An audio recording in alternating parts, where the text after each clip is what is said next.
Hey everybody, welcome back to the second of our three streams we're doing this week about Saints Row the Third, doing some support for the game since it's getting ported out to Switch and it is coming out this Friday. I'm Josh Stinson, I'm the video editor here and the stream host or stream czar or whatever you feel like calling me this time. We got a new person who hasn't been on the stream before. Go ahead and introduce yourself. My name is Phillipe Loren. I put in the wrong name in the lower I'm sorry. Third. You need to fix your car on here. So my name is Jacques Hennequet. I've been working at Volition since 2003, basically. So quite a while, as you can tell from, and you guys have suggested that I stop by to talk to you a little bit, I think, about some of the acting on SR3 and some of the other stuff. And thinking of the acting, obviously it's all about the writing, and I wish we could have the guy who wrote all that stuff with us, because it would be really cool if we did. And his name is Steve Jaros, and we tried to get him, right? Yeah, I mean, Mike, we also have our community developer director, Mike Watson, as usual, on our stream, just running things, talking in the chat. Hey, Mike. Hey, guys, Mike Watson here. One quick update for Saints Row 3 Switch is the Australian date is delayed to June 7th due to production issues. Everything else is right on track for the rest of the world. And I'm going to turn you back over to Josh. But yeah, like you were saying, it's a real shame. There's no way we could just press a button and just make Steve Jaros appear on the screen. I know, it's just doing some stream magic over here. That's just too bad. Oh my God, it's Steve! Hello! Oh my God. Holy shit. Hey, hi. Boy, you've changed. The magic of technology. It's only been what? How long has it been since Saints Row 3? God. Saints Row 3 was 2011, right? Yeah, so 8 years? Oh, Jesus. Yeah, you were practically a child. It's like going through college twice. I know. Well, don't tell me that, right? Yeah. But so where do we start? I mean, want to talk about the writing and also the stuff that you're involved in. We might as well just start talking about something that I don't know how many fans know about this. It's written on the wiki and stuff. I checked. But you voiced a character in Saints Row the Third. I did? I think you did. You're right. Well, so here's the truth, right? Is he, meaning this character here, Steve Jaros, kind of conned me into doing that, right? So, because I didn't really want to. And we may want to get into why he wanted me to do this, because I suspect his intentions were not entirely, let us say, pure. But never mind, we can dig into that one. But he got me to play a Belgian character, not French, a Belgian character named Phillipe Loren, who is, of course, a villain, because, he's not going to give me a good guy role, right? And then he promptly killed me after putting me on the scene, and so I did that, yes. And as you probably noticed if you listen to the game, I'm not a professional actor.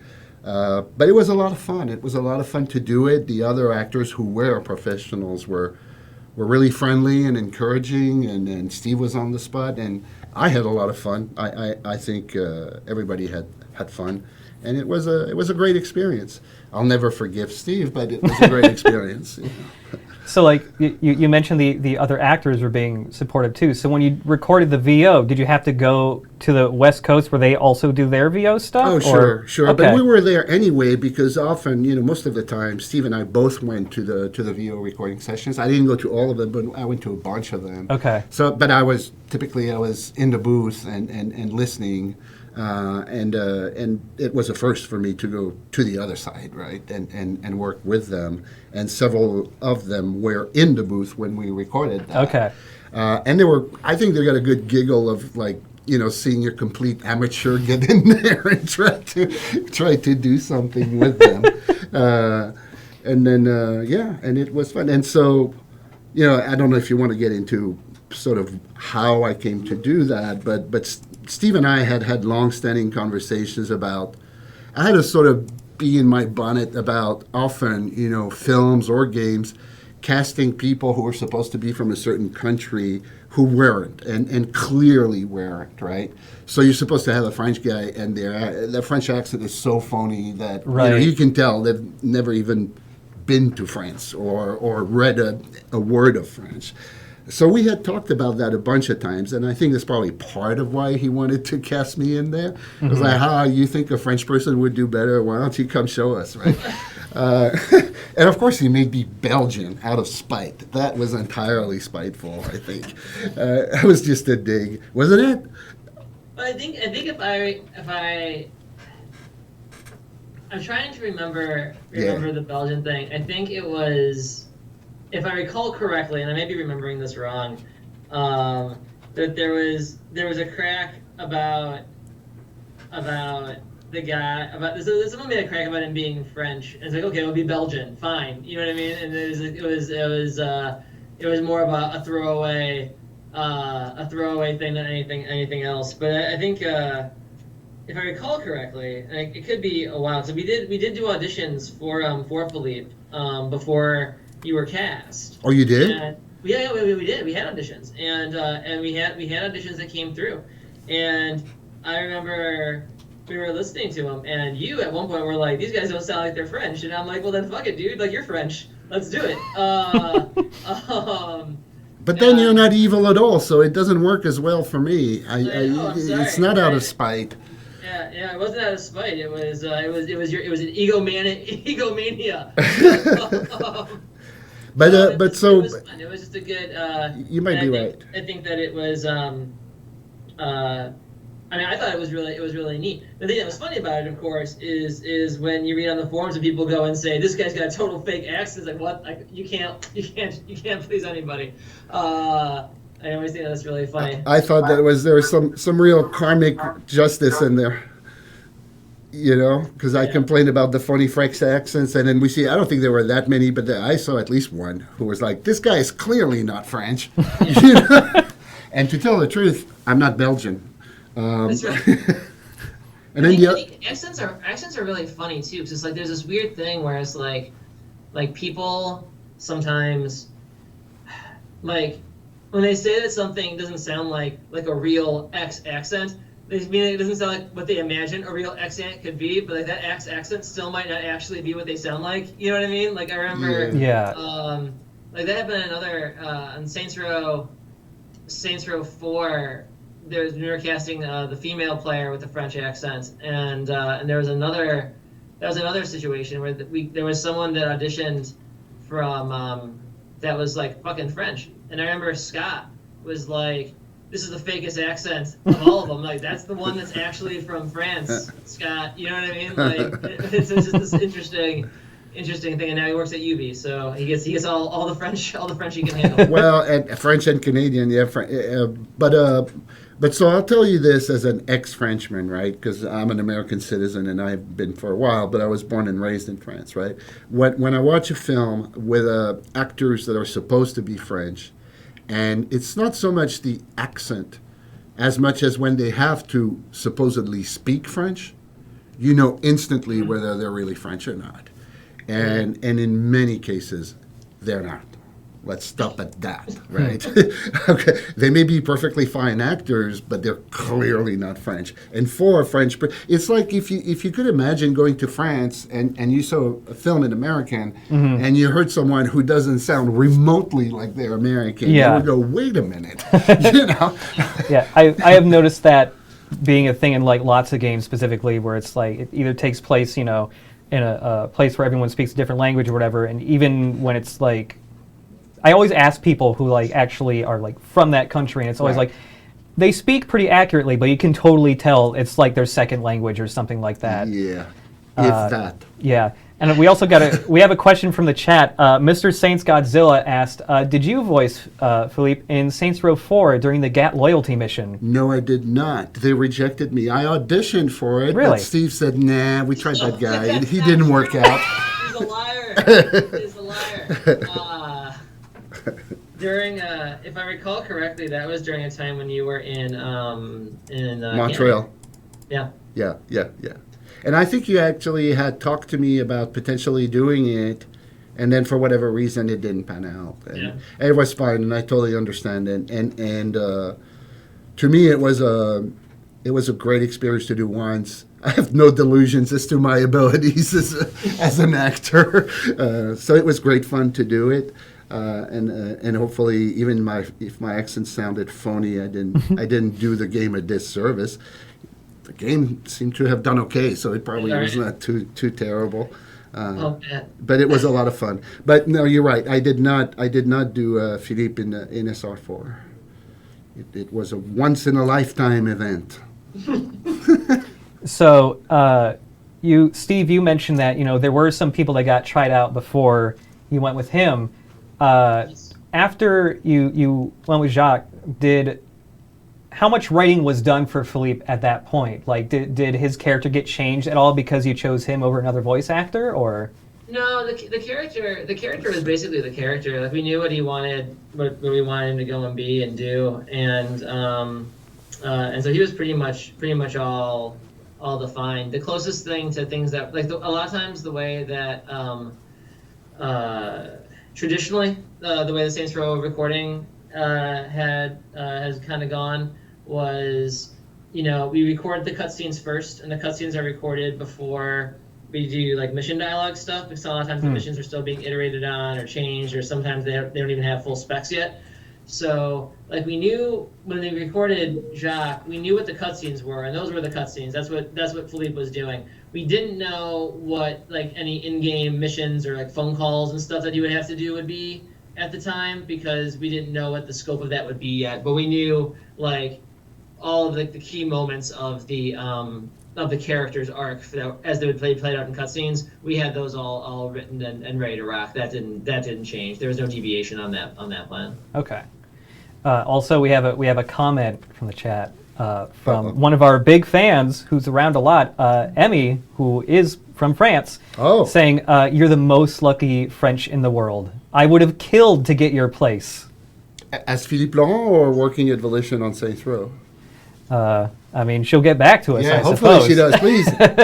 Emmy sounds like, okay, so you're French. I'm trying to guess what the... Comment est-ce que vous vous appelez, Emmy? C'est votre prénom, donc j'imagine. Dites-nous comment vous vous appelez. That was my little bit in French. I won't go back to it. One thing I don't know if people know that, but Steve and I actually kind of go way back, right? We go way back to SR1, Saints Row 1. We started working together on that game in 2003, right? 4. Yeah, 4. 4. So it's also not a complete coincidence that he offered me to play this role. We had been working together for a bunch of years already by then. Okay. Yeah. Emmy got back to us. She says both. Both what? Oh. Working here and getting to voice Philippe. I still don't know what her first name is, though. But that's okay. The web is all about anonymity, right? So it's fine. I am very lucky. You're right. And I am aware of the fact that I am lucky to work with those wonderful people and this wonderful man. And it is unfortunately their bad luck that they had to work with me for many years. But yes, I am aware of it. Yeah. It's been great. It's been a lot of fun.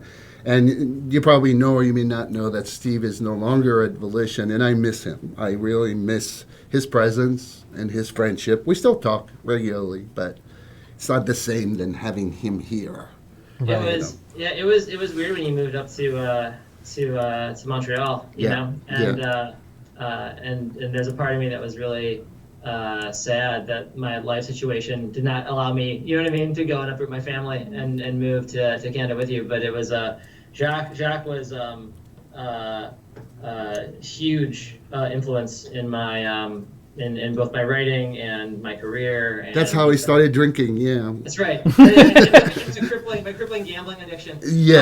All came from Jacques. Yeah, but it was no. I've been very blessed to learn from Jacques, and he's been a hell of a mentor. So I'm very grateful to work with him. Well, thank you. I would. Yeah, I'm blushing.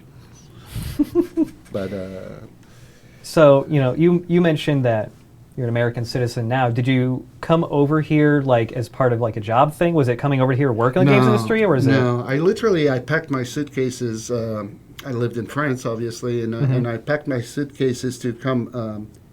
I came here as a student, but I knew I wanted to move and stay in the United States. Okay. I grew up in I'm not going to get into a really long story about my childhood and youth, but I came to study film in New York at NYU, literally with a suitcase, and I knew I wanted to stay.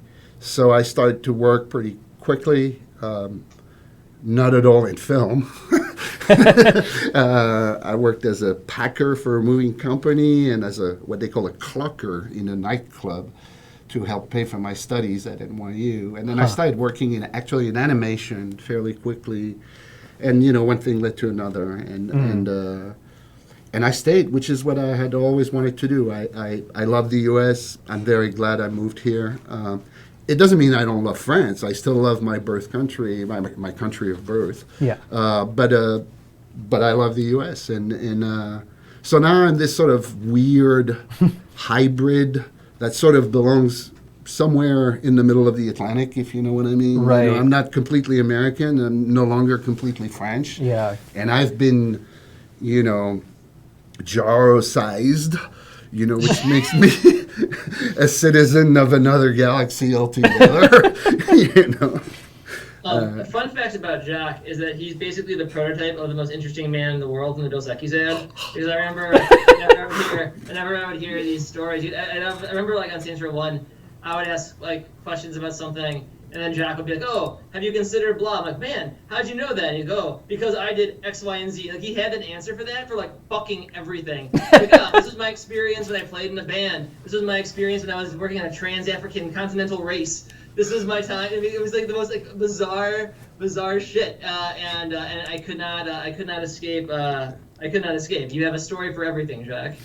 That makes me an obnoxious jerk, doesn't it? No, it was amazing. It was just great. It was just the thing. Well, I think he's exaggerating, but there's a little bit of that. But he's just maybe slightly exaggerating. Really, dude, that African race story is amazing. The race is true. It was called the Paris-Dakar. I was a co-pilot on that in 1981. And the band I played in, that was true. I played very poorly. We starved, and it didn't work out too well, but that's true too. But aside from that, there hasn't been that much stuff. Interesting stories. We also got a question from the chat asking, how often do you go to Montreal? Well, I'm going to go back this fall. I haven't been back in a while. We went there for 2.5 years because THQ. So we're going to take you away from Saints Row if we talk about that. Steve and I worked on a couple of other games together, and one of them was called Insane. We were going to make a game with a filmmaker called Guillermo del Toro for THQ, and as the situation developed, there was increasing not pressure, but Danny Bilson at the time in THQ really wanted us to move the production to Montreal because they were opening a new THQ studio there, and they thought that it would be really good to have this game there. The other game they had there was was going to be made by Patrice Desilets, and it was called 1666. Oh yeah, I remember that game. Yeah, and they wanted another sort of big tentpole type of title, and so of course with Guillermo del Toro in the mix, that instantly Insane became that. So Danny Bilson really asked me sort of strongly to take some of the team there and go develop the game there. We also had concerns about our ability to fully staff the team here while we were finishing the other projects. So I agreed to go there and try to take the key people with me. A few were able to come. Steve was not. I was really sad that he couldn't. And then it turned out that not that long after we got there, THQ went bankrupt and the project was canceled. So the rest is history. But we were kind of left stranded in Montreal, so to speak. So that's why I spent a couple of years, 2.5 years actually there. And then I came back to Volition, and Steve at that time had moved on his own side and was no longer working at Volition. So I was orphaned that way. Oh. But I don't go back that often. I'm going to go back this fall because I have a very good friend there, and I want to go see him. I haven't seen him in a while, he and his wife. But not often. But I like the city a lot. It's a really nice city. I've always wanted to go there. I've been in Canada for like a total of like 10 minutes maybe. I say it was a flight sort of transfer. It was, I grew up in Michigan and we just like went over the border for like a second and then came back. Oh, I see. Yeah, because we were fairly close to it. I recommend visiting Montreal if you can. It's a wonderful city. It's full of really, really nice people. On average, right? Of course, it's a generalization. But very friendly people.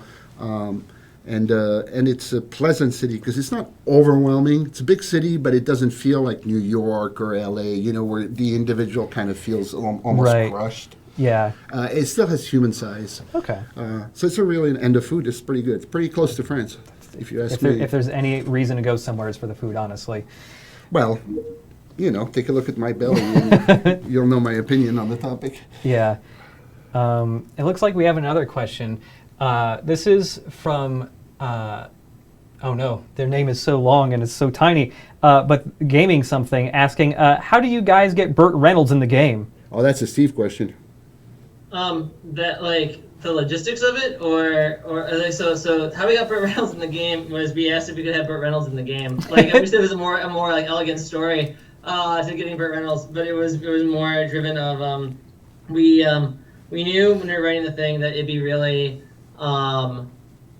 really fun to go and have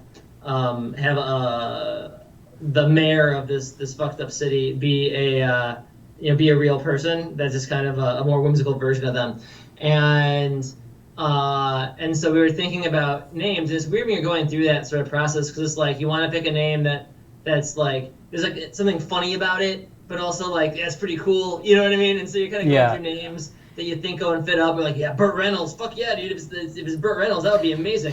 And so then it's just like once you have the plan, then it's just you go and you reach out to Burt Reynolds' people and like, hey, we want to go and have Burt Reynolds be the mayor. And this is like these are all the scripts that you'll do. And what do you say? And he agreed to it, and that was really exciting. It also led to one of the most mortifying moments of my and exciting part of my career, where right before he approved all the cutscenes. He was super excited, and then he got like it was the day before we were supposed to record, and he got what some of the in-game lines were, and he fucking hated his in-game lines. What? And I know this because I was sent a PDF of his handwritten notes about every single thing that he hated about the script, and so like, okay, well, we can fix this. And so that night I was up and I rewrote everything, and I sent it, I sent it back to the guy. I'm like, okay, here's the new script. This is what we're doing. And the next day, because like we recorded in his hometown, because Burt doesn't travel. Burt stays in the Burtland, and we're waiting, and he doesn't show up, and he doesn't show up, and he doesn't show up. We're like, oh fuck, man! Like, is Burt mad? What do we do? And then he shows up, and he comes in. He's got the printed out scripts in his hand, and he looks at me, and my heart grew 3 sizes because he's like, this is fucking great. I'm like, oh, thank God. He's like, I didn't like it the other night, but you fixed it, kid. This is awesome. Like, yeah, all right, let's go, Burt. And so then we go and we start recording it, and it was really great. And I remember his handler was with him, and at one point, he made a line because like Burt has a couple exchanges with Oleg, and he talks about like they have a veiled reference to Burt fighting Oleg in the Cold War, mm-hmm. and Burt goes and it's like, oh it's like this is great. I love this line. This is great. And so then I look over and then I'm like, oh, Burt, if it was up to me, where THQ would give me the money, like I think that we should do a game that's about Burt Reynolds in the Cold War, like just beaten up, is just saving the Cold War for America. Like it's just Burt Reynolds as like America, Captain America fucking up the Soviets. And he's like, I want that role. That's amazing. I'll do it. And then Burt looks at me. And he's like, how do we make this happen? Like, who do you talk to? I'm like, oh my god, it can't actually happen. Like, I'm just I'm a guy saying shit. But it made me really happy that Burt Reynolds wanted to go and punch KGB officers in the face. And That's incredible. That was a joy. So it was from a moment that was really scary for me of just getting handwritten hate mail from Burt Reynolds to him being really happy and excited and feeling really good about everything, and that was nice. Do you remember any specific changes he wanted, or do you remember anything that was like very like? Was it just like very specific wording things, or was it like big rewrites for his character? No, it wasn't big rewrites. A lot of it was like it was weird. Like there was some of it was just like I don't like this sort of direction with you know what I mean, or whatever, which is totally fine. We just go and change it. But there was one line that I really, really liked, and that I didn't want to. And I'm like, oh, he mentioned if he hated this line, like he like underlined it. He's like, stupid hate, and he like boxed this line up in the script. And it was my favorite line that he had. And so I'm like, I can't change it because I love it. But I got to make him love it. So, and all I did was because it became clear that there was a line where he's talking to Oleg about the time they spent in the Cold War together, of fighting against each other, and it ended with him calling Oleg comrade, and it was supposed to be sarcastic, but I think Burt read it and he thought that it meant that he was like on board with communism. Okay. And so I just kept the entire same line the same, and I replaced comrade with him calling him a commie, and yeah, all right, I get it. And so that was just like that was a weird thing. I think he was I think as soon as he became clear that he was not he was being portrayed as just Captain America, the mayor. Right. He was more on board. They also did have some strange requests though. It's like Burt Reynolds cannot be set on fire. Like he's immune to flames, and unlike the other homies, like he's like Burt Reynolds will not be lit on fire. When we had Kate Nelson on the stream earlier this week, she also brought that up, that like a lot of celebrities had like certain guidelines for what could and could not be done to them in a game. Well, and that makes sense too, right? I mean, it's different when a person's playing a person, whereas a person's playing themselves. You know what I mean? Like, I think if Burt Reynolds was cast to play, whatever, Killbane, you know what I mean? Then I don't think he would give a shit because he's just playing a character. But when you say Burt Reynolds is you know what I mean? You're trying to go and protect the way you're perceived and all that. And obviously, who wants to be perceived as being on fire? It was a very odd request, but it was pretty great. Huh. We also got another question from the chat asking, was there any specific reason for all of the wrestling elements in SR3? I'm a big wrestling fan. All right. Like it's an Occam's razor. It's the best. It's the sport of kings. I fucking love wrestling, and I try to subvert everything I have with a little bit of a wrestling reference here or there. So yeah, I'm a big mark, and I'm unapologetic, and it's great. Wrestling is the best. I mean, I've been a person who I feel like I didn't grow up with wrestling. It was just one of those things where I just kind of missed out on it, and I feel bad that I missed out on it because, like, no matter who it is, no matter what walk of life they are, like, tons of people on my Twitter timeline, including people from the games industry and a bunch of other industries, anytime WrestleMania happens, they're all tweeting about it. Well, Every single one of them. Wrestling is live theater writ large, right? Like, that's what makes it so great. It's pageantry, and there's like the enthusiasm, and it's great. It's a lot of fun. And when you compare like something like say WrestleMania to like the Super Bowl, it's kind of funny because like I'm imagining, like when you go to like if you spend a bunch of money to go and travel to your pilgrimage for WrestleMania, like that like those guys are putting on the best show that they possibly can for you for those next 3 hours. Like they want to entertain you for for an hour. In the case of this last WrestleMania, like 7 hours, went on forever. But the people that you pay money to go to the Super Bowl, like half of that audience is going home unhappy. You know what I mean? Like you're flying there, and half of you are gonna feel great, and the other half are gonna be, oh my god, and they're gonna be fucking really miserable on the way back. And so I like to hedge my bets with knowing that I'm gonna be happy. So I love I love me some wrestling. It's still real to me, damn it. And for what it's worth, and to show you that how we work here, Uh-huh.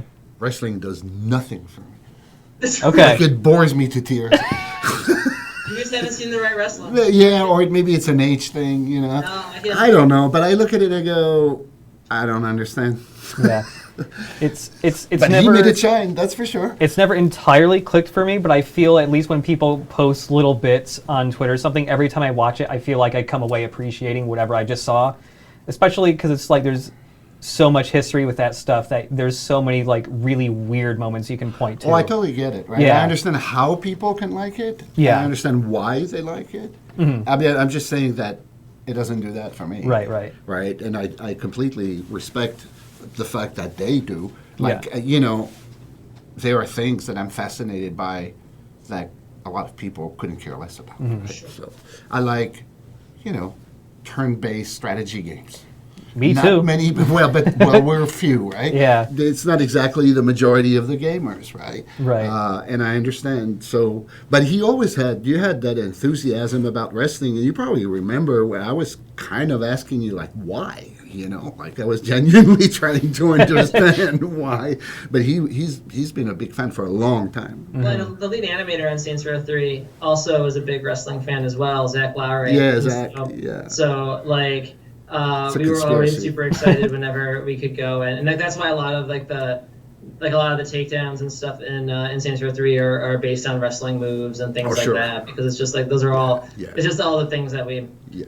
it's just the stuff that you like, you know. And so when you love something, it goes in, it seeps into what you do. It's kind of like when I have I had kids, the elements of family just crept into everything that I write. You know what I mean? Because it's just there's these things that like when it becomes a part of your life or something that you do a lot of, you just can't. You know what I mean? It just seeps into what you do. You But know? you think that comes from wrestling? The elements of family? Family, absolutely. Yeah. What? I'm sorry. No, that the elements of family you were referring to, you think that is coming from wrestling? Oh no! I'm Oh, saying okay, that, I misunderstood. Yeah, when something, when you love something. Oh, yeah, which of is course, a lot. of course. It influences what you do. Right? Of It's course. Just, is what you know. You know what I mean? Yeah, Like, that's of course. just- Sometimes I think what you write has elements as even a psychoanalysis or a self-psycho. Oh yeah. Oh, absolutely. The amount of stuff like there's.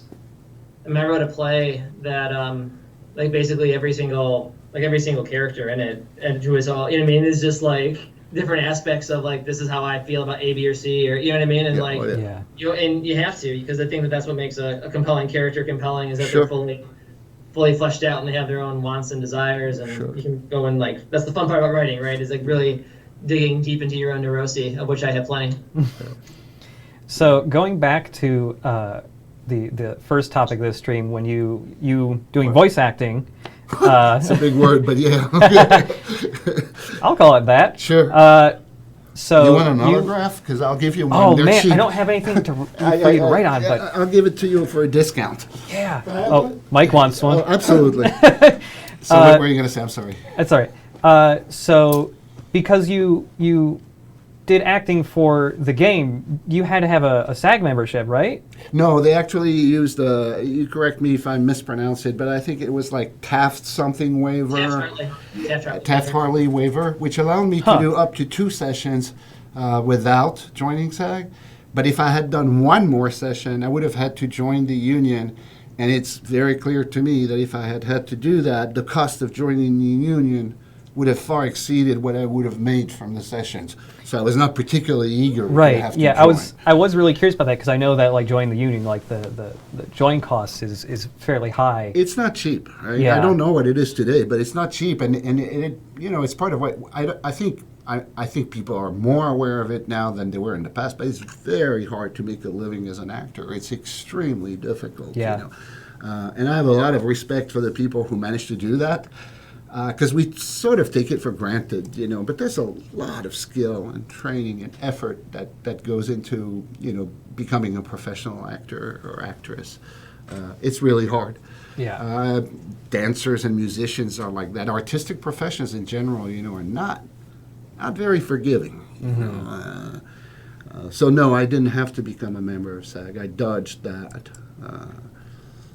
But Who knows, right? No, I don't think so. Actually, before I ask the next thing, we also have another question from the chat. It's somebody asking you, Lone Star asking, could you tell the Dakar Rally story? That's not going to help the Saints Row much, but sure. Well, before I came to Volition I didn't come to Volition. I came to the U.S. in '81, and prior to that, I went through some relatively difficult times. But anyway, I was working as a soundman for a large radio TV station called Radio Luxembourg. And I worked for their news group in Paris, and as such, I covered a bunch of events, and I was slated to cover an event that was called the Paris-Dakar race, which is a car race for 3 weeks, an endurance race that went from Paris to Dakar in Senegal through the Sahara Desert, and for 3 weeks, and you lived in the desert, slept in the desert, so. And we were about to cover it, and the night before the race was supposed to start, one of the drivers lost his co-pilot. Right. And he knew my boss at the news department, and my boss said, Jacques is a pretty good driver, and I think he might be a good guy to have with you. And the guy said, you want to be my co-pilot? And I was like, you mean go in that race with me? And he was like, yeah. What? He was like, yeah. And he said, can you leave tomorrow at 4 a.m.? Do you have a passport? And I said, yeah. Oh my God. He said, see you at 4 a.m. And next morning at 4 a.m., I was in the car, and we took off. And 3 weeks later, I was back in France after that. It was a very, very memorable thing in my life. Wow. It kind of screwed me up in some, whatever.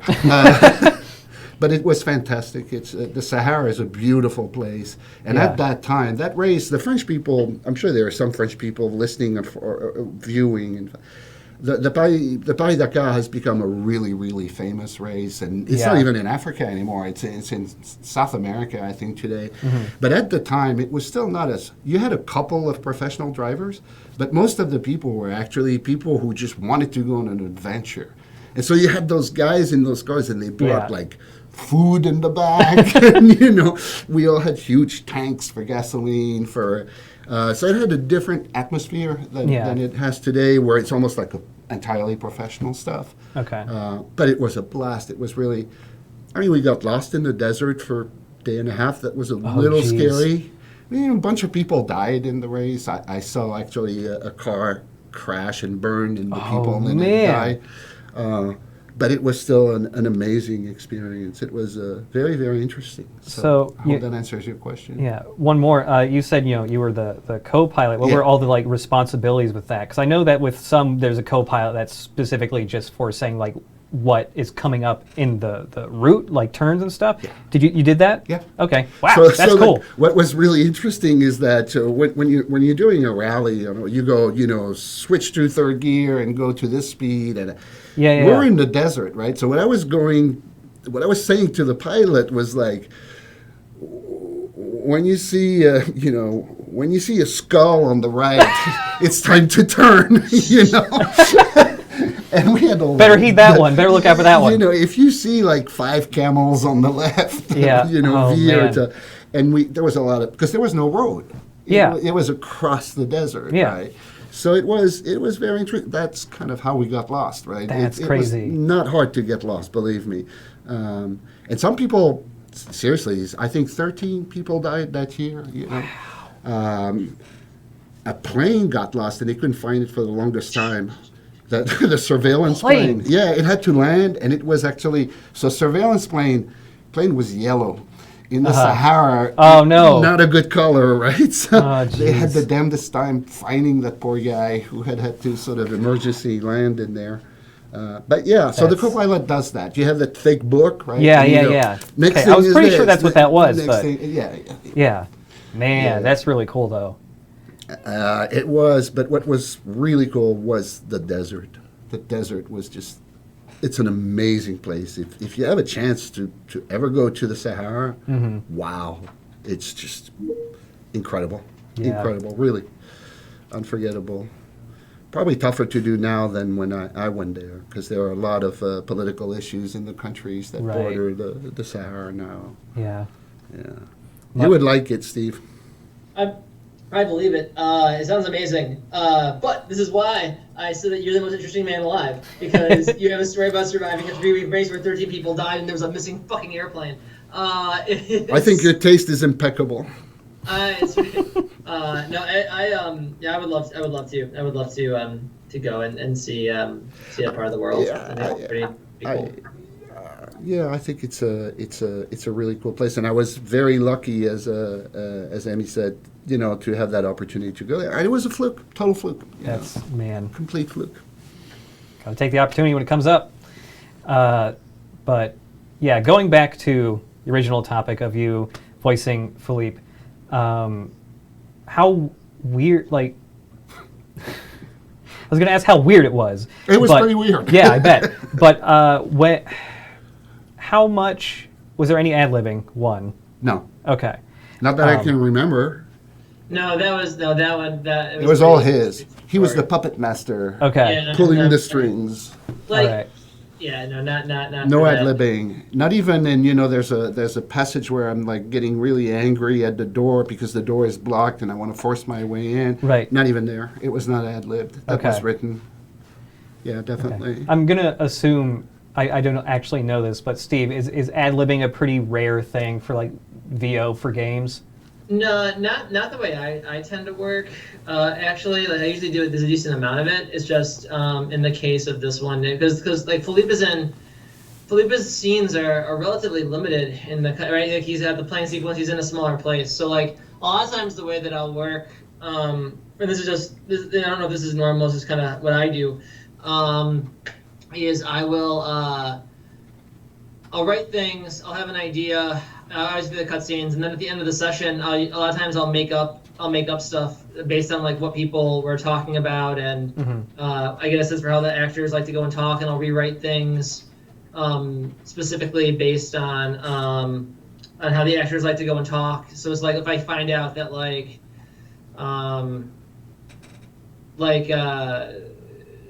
there's a part in Saints Row 3 when the tank lands and the player goes, "Oh, fuck my life," and that was written.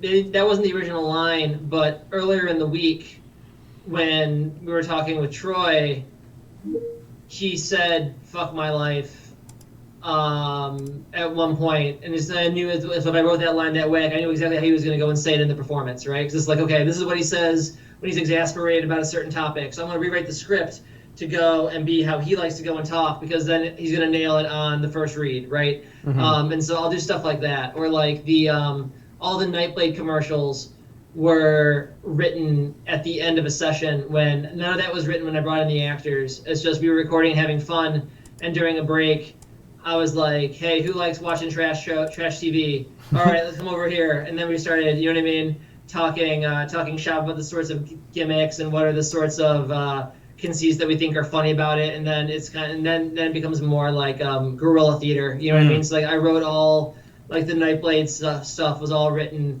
in like 15 minutes, where it was just us having fun and writing stuff and seeing how to go and play. So it's a mix. Like the cutscenes are pretty manicured. Right. You'll go and find like word changes or tweaks. You know what I mean? Like you write a contraction, but then like better this way, or a line sounds really funny on the page, but when you hear it being read aloud, it's like, oh, that doesn't, you know what I mean? That doesn't work, and so you'll change things out. I think a lot of times you'll see a little bit more play in some of the in-game content and things like that, because you're not necessarily a slave to timing and things like that. So it just depends, you know. Like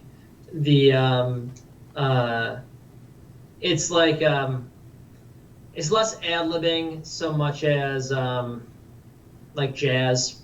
You know what I mean? Like you're playing with each other, and then it's like, okay, let's try this. Ooh, that's pure instinct. Let me rewrite to be this. And then like as you figure out what it is, you then go and then write something final and say, okay, boom, this is what the line's going to go and be, because now that I understand where we're both on the same wavelength, this is funny, or this feels right, and that's what you execute on. Okay. Yeah, in the case of Phillipe Loren, I think he was also like very eager to kill me quickly. So he didn't want me to ad-lib, too much or at all, because it was like, you killed Gatt, you die. Yeah. No, but I think what he's saying too, I suspect, you correct me if I'm wrong, Steve, but I suspect you do that more with the key characters, the characters that stay longer in the game and are more present, because their presence itself is Yeah, you just have more time to get to know them and to do things with, and it just gives you more opportunities. Like if like there's certain characters that you just don't have as much time to go and play around with, because they're in it for a specific moment in time. You know what I mean? Like if like in Saints Row 2, like Tobias. You know what I mean? For instance, the guy who flies the helicopter for you in the Sons of Samedi missions. Like Tobias is only around for a little bit, right? And so you don't have a whole lot of time to go and play with him. So he's going to go and do what he needs to go and do, and then you lose some of the time that you can go and do to make up stuff on the fly. So it's a mix, Okay. We have some more questions from the chat. Mr. Saints Godzilla asking, I think you may have said it earlier actually, how many days did it take to record all of your lines? Me? Yeah. My recollection is less than an hour, or maybe an hour. Okay. What do you remember, Steve? Yeah, it wasn't. It wasn't that long. No, it wasn't long. Right, I mean, it's really not like it's literally like 2 cutscenes, right? Like it's not 2, maybe it might be 3. But it's not a lot. You were in and out. It was pretty quick. And then we did a few takes of each, but not that many. I've seen worse, and so it's pretty quick. Okay. And those guys, the pro actors, you'd be amazed at the amount of stuff they can knock out in a 2-hour session. For example, they can do a lot. But yeah, also related, Badger in the chat asking, was there any dialogue recorded that never made it in the game? Oh yeah, fuck ton. There's a whole lot. like there's a lot of things. You gotta keep in mind, like a lot of times you write things. Like I mentioned earlier at the top of the stream, sometimes you don't know what the missions are gonna look like. So you write content for one thing, and then you find out that the mission's changed, or the mission gets cut, or sometimes you write a real fun exchange because you think this is going to be good and exciting, but then when you get in the gameplay, you find out, oh shit, the drive is only 30 seconds and not 3 minutes, and so now you got to go and cut it out, or you know what I mean? Right. There's a whole lot of content that doesn't get. Sometimes there's things that you think are going to get hooked up, but then they never do. There's a lot of content that gets written but that doesn't make it all the way in the game. It happens all the time. And we try to minimize that, obviously, but it's impossible to completely eliminate that. There's a substantial amount of, just like there's a substantial amount of gameplay stuff and art assets and other assets that don't make it into a finished game. Yeah.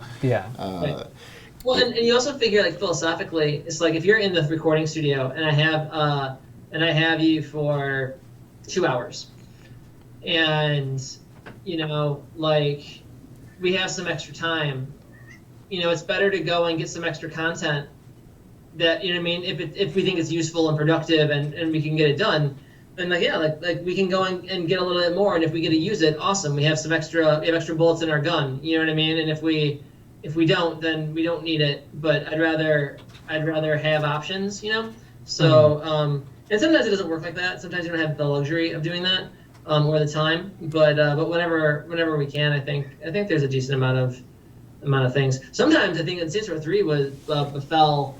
There was one time when we had a fucking scare. I'm sorry. That's right. Yeah. What's your cat's name? That's Ava. Ava? I threw you off there. Yeah, it's not a lady. There was a time when we had to cut some missions, and it was funny because you make some mission cuts and you're going through and you're playing the game, and then like several months later, you get feedback about something not making sense, and it's like, what are you talking about? It makes perfect sense. And then oh shit, that thing that explained that was totally cut. Oh my god. And then you got to go and find a way to go and like back-explain something or try to work something back in because you forget like, oh well, the cutscenes all connect just fine, but the setup for this joke happened in the in-game portion of that mission, and so it's like, oh, because that's cut over there, the payoff over here doesn't make sense, and so now we gotta, refit that around. So it's it's a little wacky. Yeah, I've always wondered, like, because it to me just seems like the challenge of writing for a game is significantly different than writing for film or a TV show or anything like that, because there's totally so many different. because there's so many parts that don't get finished until like right at the end, and you're always juggling and shuffling everything around.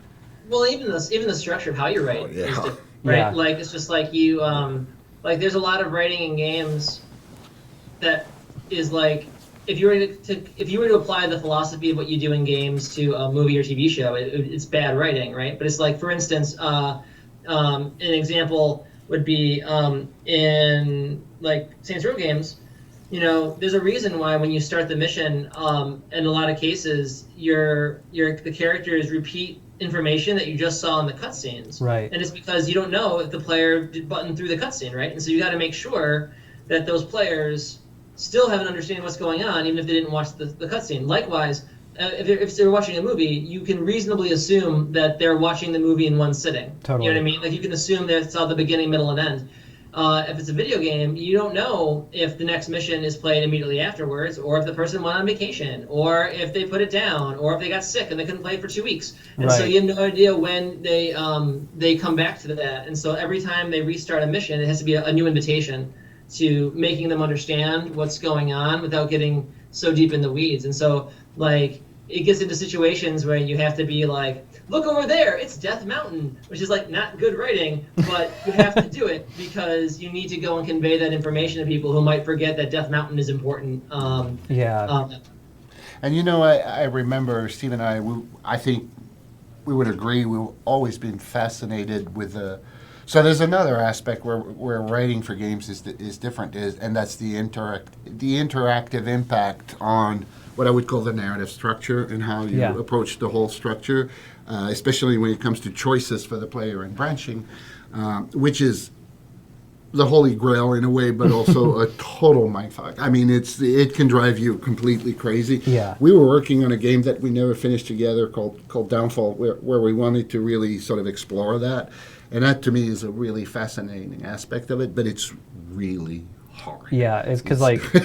it's really hard. Because, like, even when you see games do it, it's generally down to, like, a binary choice. And there's a reason for that. Yeah, and I totally get it. It's just because the scale, the idea of every permutation, especially if it's, like... So it's a mushrooming of the branching, right? Yeah. And it goes exponential real fast. Yeah, right? and it's just like, well, how different is everything going to be? Is it like somebody's hat is a different color in this cutscene, or did their characterization change entirely or something? And now I play this in that order, and now you want to bring back this character, but apparently he died in the other branch, so you have a bit of a problem.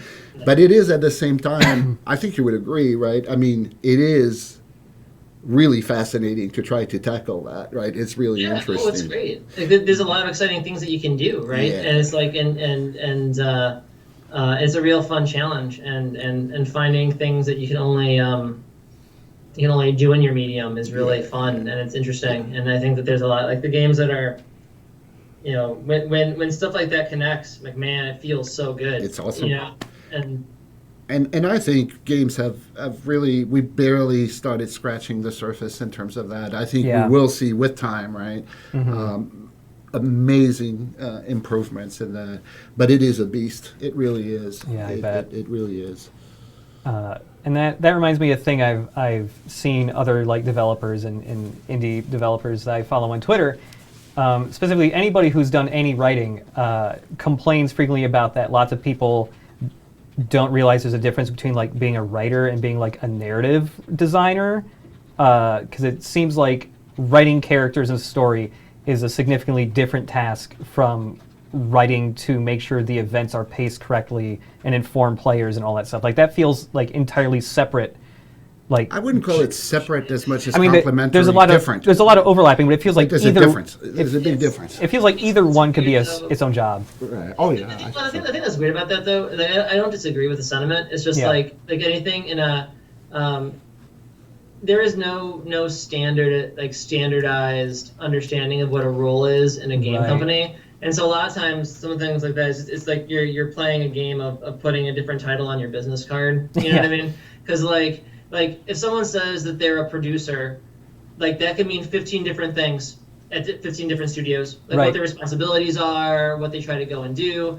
A narrative designer is a Smurf term. It can mean anything to a bunch of different things, and it's like it's hard to go and quantify Yeah. any titles like that, Yeah. because it's just Right. what is like even like internal titles are different studios, right? Like if someone says that they're a senior artist, if I go up to someone and say like senior artist, lead artist, principal artist, those orders could mean different things at different studios, right? Yeah. Like there's Yeah. no Totally. standard. It doesn't, and so it's just Totally. like what does it all mean? It's all relative. Yeah. Mm-hmm. So, for example, I mean, creative director, right? We've both been creative directors at Volition, right? Well, you go to a lot of places, and the creative director is really what I would call a design director or a super design director, but it's systematically a designer. Uh-huh. Volition hasn't taken that approach so far. What the creative director does is they may have a discipline they come from, right? Right. But their job is to sort of harmonize the different art disciplines and make sure that their combination gives you the best possible result. Okay. Which is fundamentally different than just focusing on design and it's just not to say that design is not all important, right? It's just a Right. very different approach to Huh. the. But you go to Ubi, for example, and a creative director will be a designer. Okay. Yeah. At least so far, that might And change. then and you go to other studios, and a designer. It's different. Yeah. If someone says a designer, they just mean purely UX. Yep. And it has nothing to do with Yeah. game design. Yeah. Right? Like everything is it's all like what a person does is so much more than what a title is, and so that's why I feel like relying on that to say what your job description is it doesn't. Yeah, I mean, like, Quite who work. knows? Who knows what something is? Yeah, it's Right. we're still too new, too recent, although we've started to age. But I'm not even joking, right? With it. We're still too new a medium to really have very formalized Totally. structures and titles. And just like the studios operate very differently, Yeah. they have very different titles and they mean very different things. So it's kind of which doesn't make life easier for the people who work in the industry when they try to get another job at a different place, because Right. sometimes it's misleading, right? We have another question from the chat from Badger again, asking, what was the reason the city's name was changed from Bridgeport to Steelport? Steve? I don't remember. At one point, it was called Southern Cross. Yep, I remember that. I remember that too. Like the naming of a city has always been a weird thing. Where like a lot of times it's just like there was no. I don't remember there being a specific reason of why Steelport over Bridgeport. I think it was here's a bunch of potential names. This one seems to be gaining some traction. Oh, we don't have a lot of bridges. Why do we call it Bridgeport? You know what I mean? It could be any number of things. But it wasn't like there was no like meaningful meaningful thing that I can think of. If you remember, that dates back to SR1, right? But the name Saints Row itself, it was just Alvin Manji. He was a designer on a Jeep. We were looking for a name for the game, right? And we came up with a bunch of things, and Alvin came up with Saints Row, right? And we're like, yeah, that's cool. So, right? I mean, it's not like we had this, shaft of light and magical moment, and we went, if we combine Saints and Row, and it's going to work with their church. I mean, we got it when he said Saints Row. We had the church, but That was the name of the district. We knew that was the name of the district that you started naming. but it's not like we set out to sort of. It just happened. Right. At least that's All my right. recollection. Right? Absolutely. No, Yeah. it was a brainstorming. We were Yeah, bringing out ideas. yeah. Like, oh yeah, that sounds all right. Yeah, that sounds cool. We have another question from the chat from Matrix Vingian asking, regarding Saints Row 1, how much research was there on real-world gangs? I heard you had a genuine tagger for your research purposes. We did, right? We did. Yep, we did. We brought in some people to or one individual in particular to go and Educate us. go and go through things and make Yeah. sure we weren't stepping on any third rails.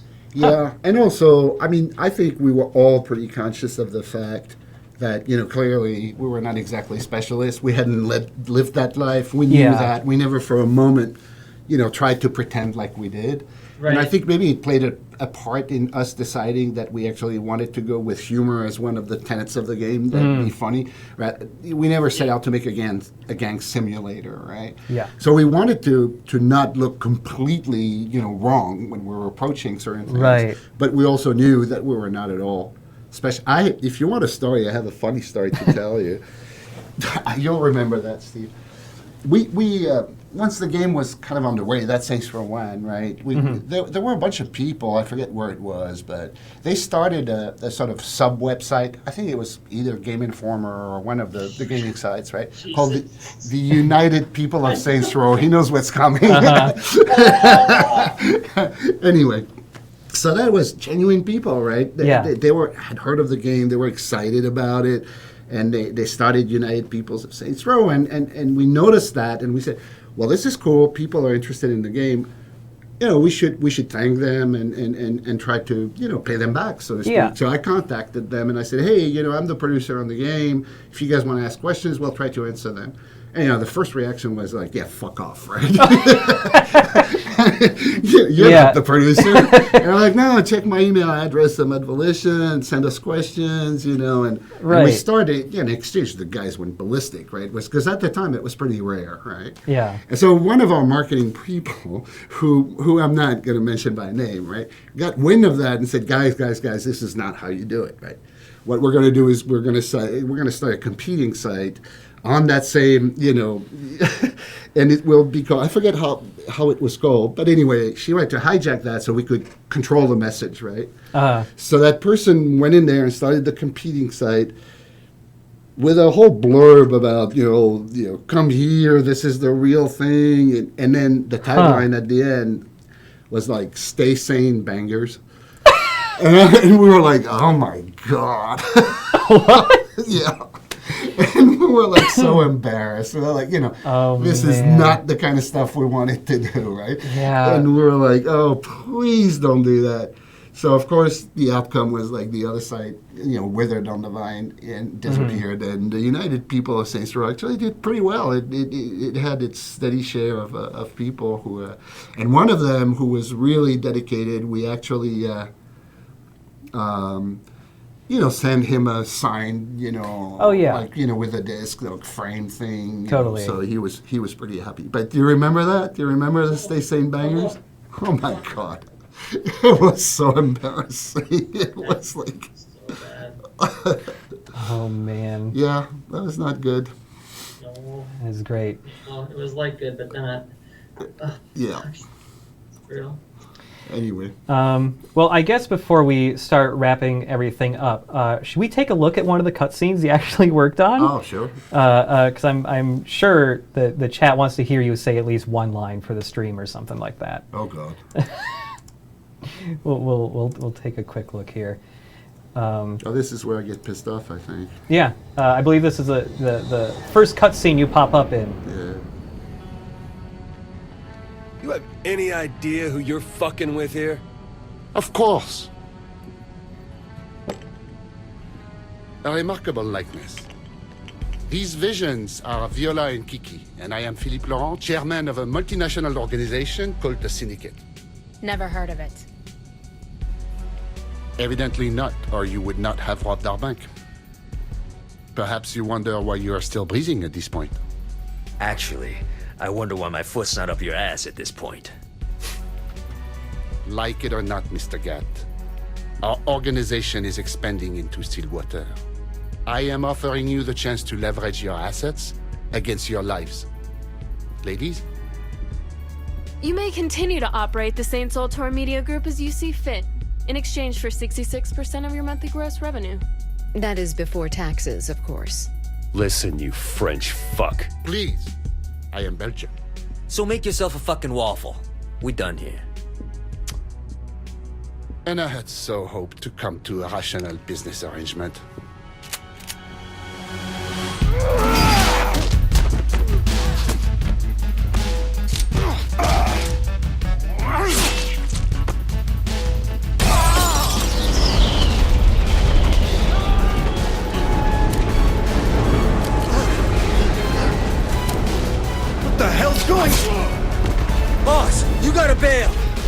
Not without you.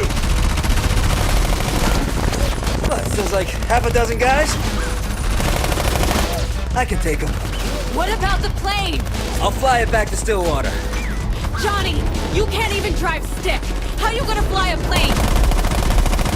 Details. Just cover the boss. Go. I got this.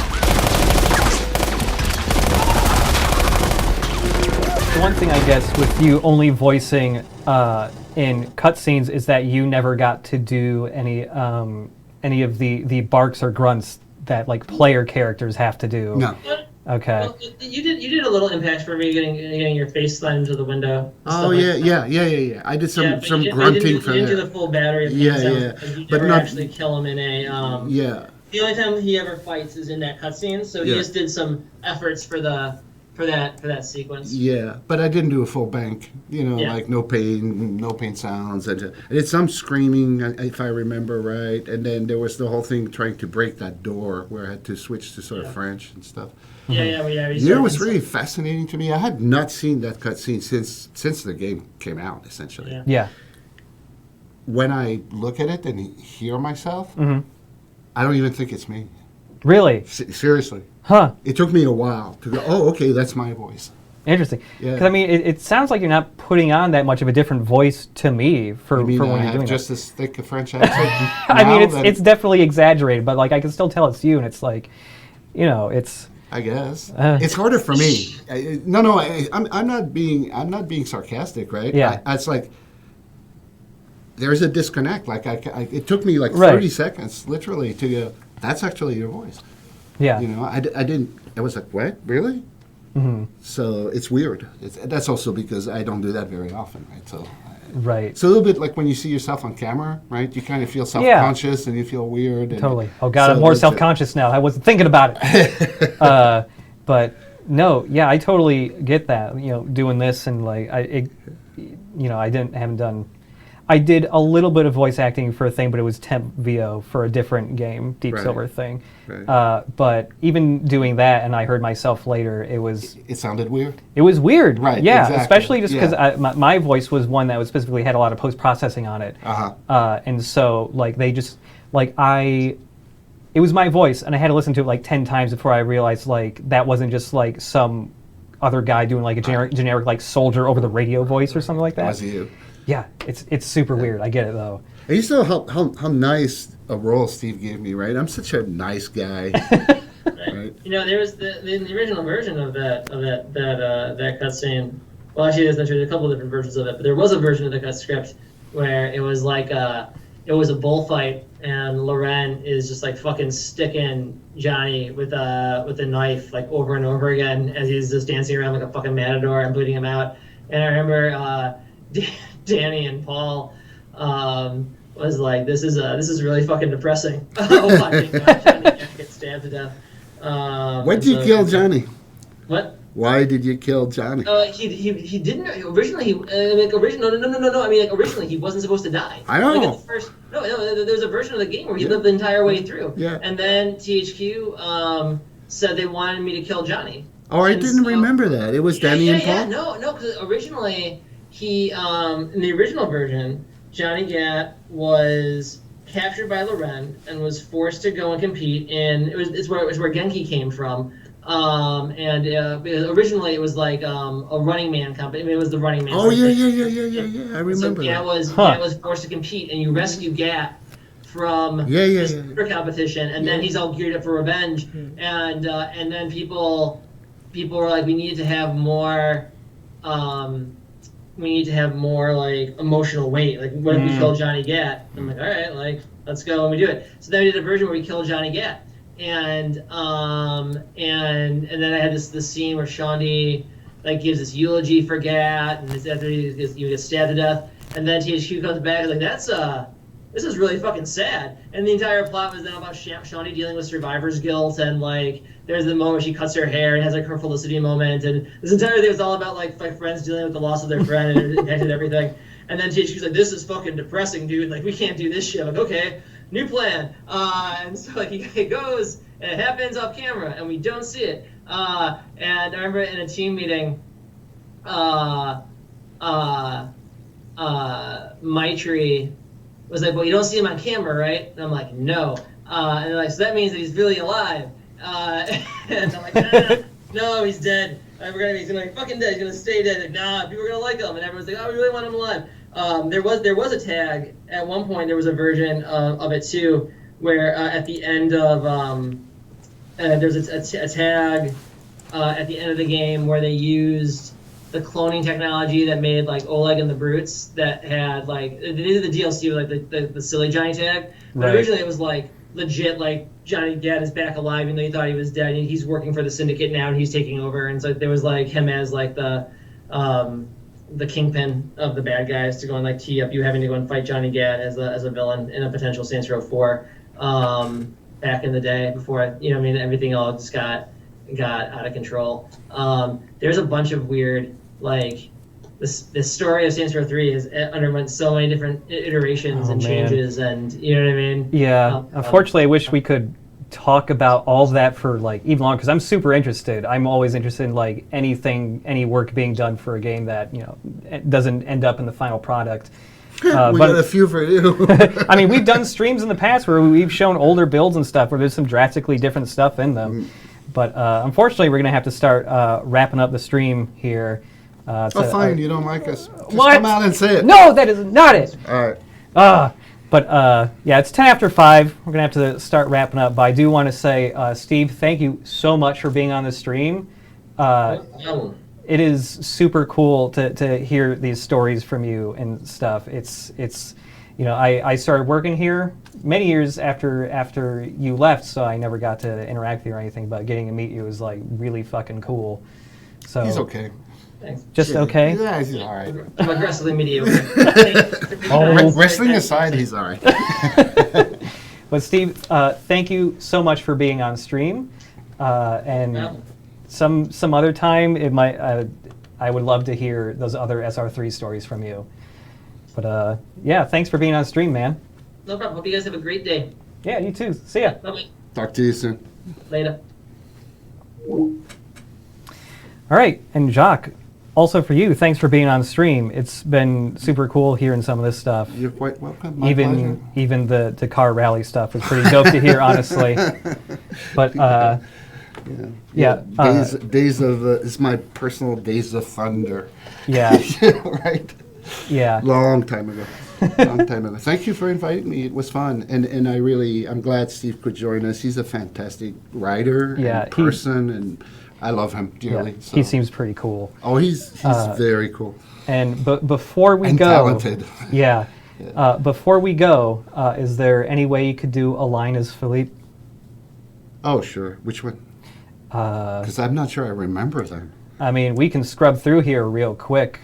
How about, well, you guys pick. I'll say whatever you want me to say from that thing.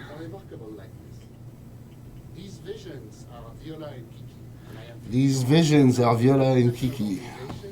Is that more or less like it? I mean, it sounds like, I think I just played the video by accident again. Yeah, that's what I thought I heard.